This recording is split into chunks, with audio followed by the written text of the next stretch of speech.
मित्रांनो, तर आज पाहू आपण एकनाथ शिंदे जे की महाराष्ट्राचे मुख्यमंत्री राहिलेले एक व्यक्तिमत्व, जे की खंबीर व्यक्तिमत्व आहे. जे आधी शिवसेना उद्धव ठाकरे गटाकडून ते कार्यरत होते. एकनाथ शिंदे यांचं काफी जास्तीचा वेळ ज्या पक्षात ते राहिले ते शिवसेना पक्ष होता. नंतर बीजेपीच्या युतीमधून ते बीजेपी संघ गेले आणि स्वतःचं जे शिवसेना स्वतः पक्ष घेऊन ते शिवसेना पक्षाची स्थापना केली. तर एकनाथ शिंदेचे जे गुरु होते आनंद दिघे, हे एक स्वाभाविक तुम्हाला सांगण्याचा उद्देश असा आहे की एकनाथ शिंदेचे गुरु जे होते आनंद दिघे यांचे जे कार्य पण खूप मोठे आहे आणि लोकप्रियता पण खूप मोठी आहे. तर आपण आनंद दिघे यांच्या काही जीवनावरील काही गोष्टी पाहणार आहोत. आनंद दिघे यांचा जन्म 27 जानेवारी 1951 मध्ये झाला, जे की मुंबई, आधीचं बॉम्बे म्हणून मुंबईला नाव होतं, तर तेव्हाचं बॉम्बेमध्ये त्यांचा जन्म झाला.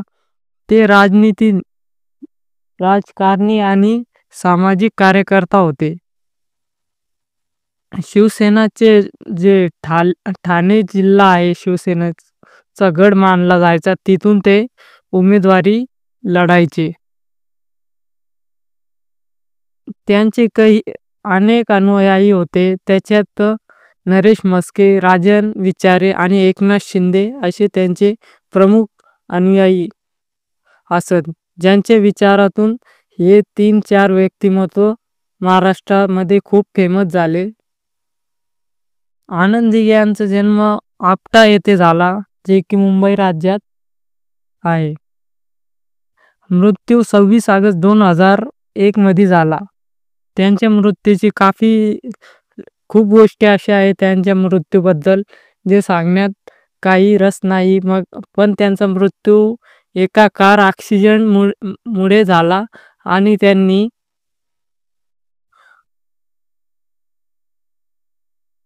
त्यांच्या पायाला जे ना एक छोटीशी हे लागली, लहान, काही जादा त्यांना हे झालं नव्हतं.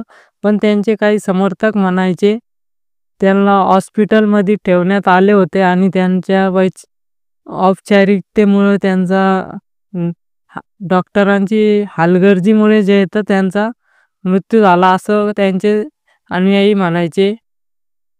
साहजिकच एवढ्या मोठ्या नेत्याला जे